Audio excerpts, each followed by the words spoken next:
जय हिंद साथियों। आज हम बात करेंगे उस विवाद की जिसने एक बार फिर उत्तर भारत और महाराष्ट्र के बीच भाषा और पहचान को लेकर खाई को गहरा कर दिया है। यह सिर्फ एक विवाद नहीं बल्कि एक सामाजिक चेतना की लड़ाई है और इस लड़ाई के दो प्रमुख चेहरे बनकर उभरे हैं, भोजपुरी सुपरस्टार पवन सिंह और महाराष्ट्र नवनिर्माण सेना के प्रमुख राज ठाकरे।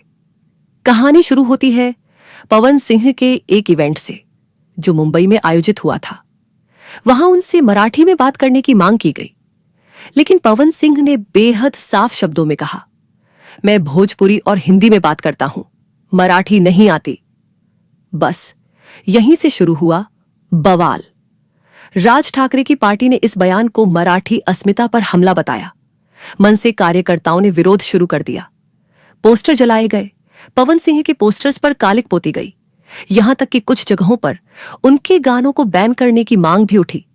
पर क्या वाकई पवन सिंह का मराठी न बोलना इतना बड़ा अपराध है?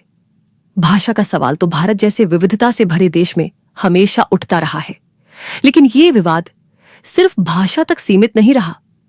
ये बात सीधे तौर पर उस राजनीतिक मानसिकता को उघाड़ती है जो वर्षों से उत्तर भारतीयों को महाराष्ट्र में बाहरी मानती रही है। अब हम बात करते हैं उस प्रतिक्रिया की जो उत्तर प्रदेश और बिहार से आई। जैसे ही सोशल मीडिया पर यह वीडियो वायरल हुआ, पवन सिंह के समर्थन में पूरा भोजपुरी बेल्ट खड़ा हो गया। ट्विटर, फेसबुक, इंस्टाग्राम, हर जगह Jwal I support Pawan Singh trend करने लगा। लोगों ने पूछा, क्या मुंबई सिर्फ मराठी लोगों की है? क्या उत्तर भारतीय जो यहां की लोकल ट्रेन चलाते हैं, जो टैक्सी चलाते हैं, जो निर्माण मजदूर हैं, उनके पास अपनी भाषा बोलने का हक नहीं? बिहार के मुख्यमंत्री ने इस मुद्दे को उत्तर भारतीयों के स्वाभिमान का प्रश्न बताया। कई भोजपुरी कलाकारों जैसे खेसारी लाल यादव, रितेश पांडे और दिनेश लाल यादव निरहुआ ने खुलकर पवन सिंह का समर्थन किया। उनका कहना था, भाषा का चुनाव व्यक्ति का अधिकार है।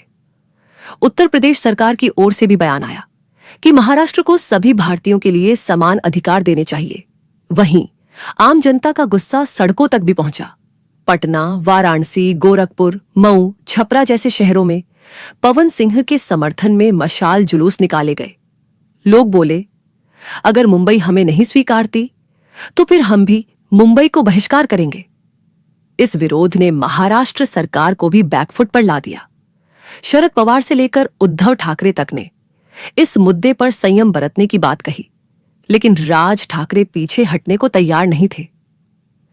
अब आइए इस विवाद के गहराई में चलते हैं।